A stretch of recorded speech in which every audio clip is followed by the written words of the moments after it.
তো লাভ দিয়ে মরে যাবে, বেঁচে যাবে, কিন্তু তোমার বাবা মা তাদের কথা তুমি একবারও ভাববে না? You coward. তোমার বাবার ফোন নাম্বার দাও, তোমার মার ফোন নাম্বার দাও, আমি তোমার ফ্যামিলিকে জানাবো। হারি আপ, ফোন নাম্বার বলো। আমার কেউ নাই। হোয়াট? কেউ নাই? ঠিক আছে, তুমি এসব হয় তুমি আমার পড়াশোনার দায়িত্ব নাও, না হয় আমার এই শহরে থাকা খাওয়ার ব্যবস্থা করো। তুমি সবসময় তো টাকা টাকা করো, কারণ আমি বিশ্বাস করতে পারতেছি না যে তুমি আসলেই ভালোবেসে আমার সাথে আছো নাকি আমার সবকিছু দেখে আছো। আমি যদি নিজে সেমিস্টার ফির টাকাটা বেয়ার করতে পারতাম, আমি কখনো তোমার কাছে চাইতাম। আমার নিজেরও তোমার কাছে এভাবে টাকা চাইতে খুব লজ্জা লাগে।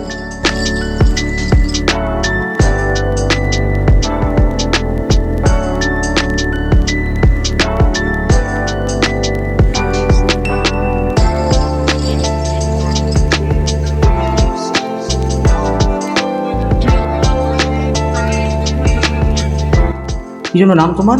সন্দেশ। খুবই সুন্দর নাম। কে কে আছে তোমার ফ্যামিলিতে? তো ফ্যামিলিতে বাবা আছেন, আমি, দুজন। রসগোল্লা নাই?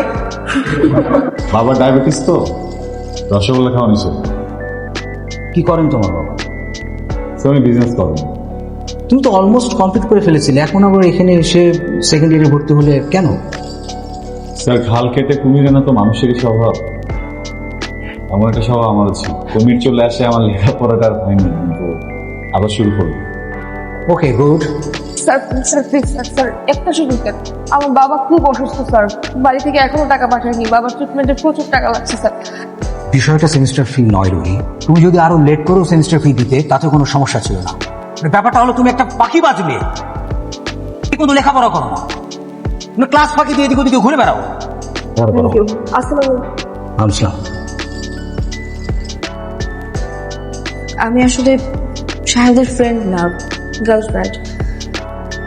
ও আমাকে লাস্ট 1 বছর যাবত বিয়ের কথা বলে ঘুরাচ্ছে, বিয়ে করছে না। 7 দিন যাবত আমি তাকে কোনো ফোনে পাচ্ছি না, সে আমার সাথে দেখা করছে না, কথা বলছে না। আমি ভাবলাম আপনার সাথে এসে ডিরেক্ট কথা বলি, সবকিছু ফয়সালা আপনার সামনে হোক। সাহেব, তুই এসব কি শুনছি? বাবা, ও আমার পরিচিত, ওর সাথে আমার রিলেশন ছিল, এন্ড একটা পর্যায়ে গিয়ে আমি ভাবছিলাম যে ওর সাথে আমার যায়। ও একটা গোল্ড ডিগার বাবা, ও টাকা পয়সা লোভী বাবা। She was married.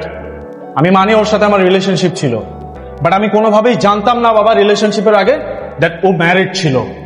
ওর হাজবেন্ডকে ডিভোর্স দিয়ে আসছে আমার কাছে। শাহেদ, আমি তোমার কাছে কখনো এটা আশা করিনি। আমি যা করেছি সবকিছু ওকে ভালোবেসে করেছি। আমি শুরু থেকে বুঝতে পেরেছি যে তুমি একটা অসভ্য ফ্যামিলি থেকে এসছো, তুমি বের হয়ে যাও, যাও।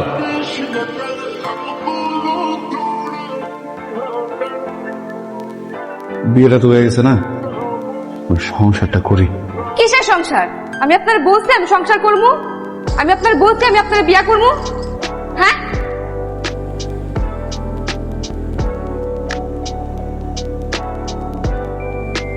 এই যে শোনেন, আমি সিদ্ধান্ত নিচ্ছি আমি ঢাকা গিয়ে পরীক্ষা দিব।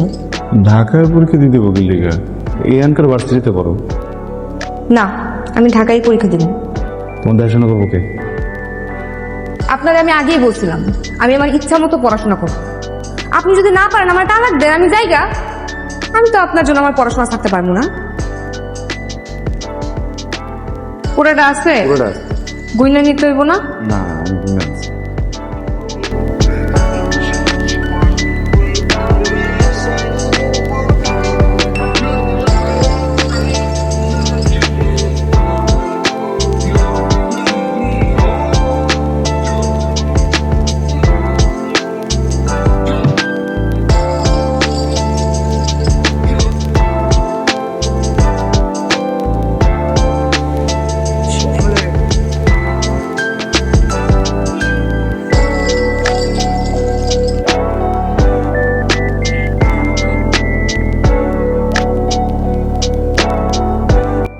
সন্দেশ, আমি তোমাকে এখানে দেখে খুব খুশি হয়েছি। আসলে পরিশ্রম মানুষকে কতটা সফল করে সেটা তোমাকে দেখলেই বোঝা যায়। কি নাম আপনার? রুহি। রুহি, আমি কি আপনাকে চিনি? আমরা কোনো ম্যানারলেসকে হায়ার করতে পারবো না, সো আপনি প্লিজ নেক্সট ক্যান্ডিডেটকে ডাকুন। সরি আপনার চাকরিটা হচ্ছে না, আপনি আসতে পারেন। আপনি না একটু আগে বললেন আমার সবকিছু ওকে আছে, আমি তো ভেবে ফেলেছি আমার জবটা হয়ে গেছে। আচ্ছা, আমাদের এমডি সাহেব যদি আপনাকে শিওর না করেন সেক্ষেত্রে আমরা আপনাকে শিওর করতে পারবো না।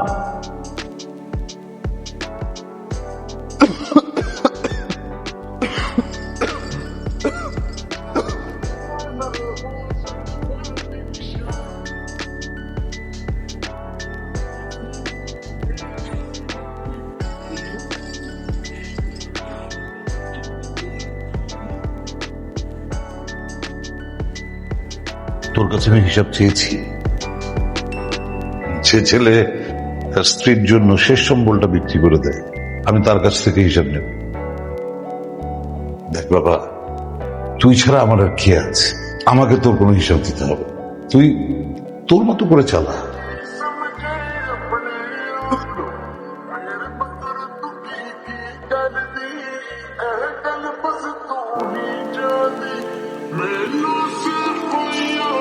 এই কাগজটার মধ্যে একটা সাইন দিবেন। এই যে। Done. এই যে। Then এখানে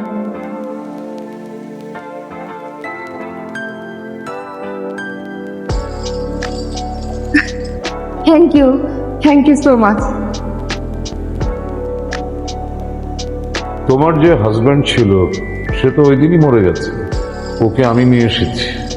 তো আমার ছেলে, আমি কখনোই চাইবো না আমার ছেলের জীবনে তোমার মতো কোনো মেয়ে আসুক। আমি আমার সব ভুল বুঝতে পেরেছি আঙ্কেল, আপনি প্লিজ একটু সন্দেশকে বলুন।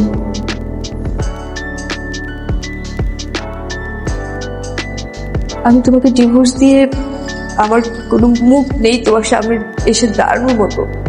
আমি নিরুপায় সন্দেশ, আমি শুধু চাই তোমার পাশে আমার বউ হিসেবে স্বীকৃতি পেতে।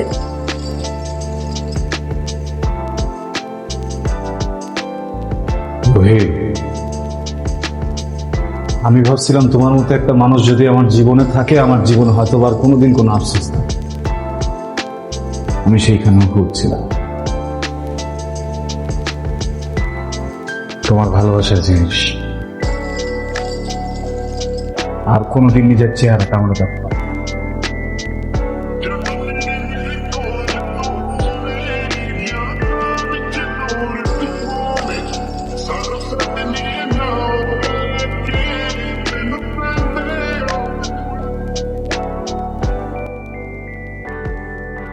আমার মন বিশ্বাস করতে চায় ও আমার টাকা কেনা, আমার জৌলস কেনা, মাপক কোন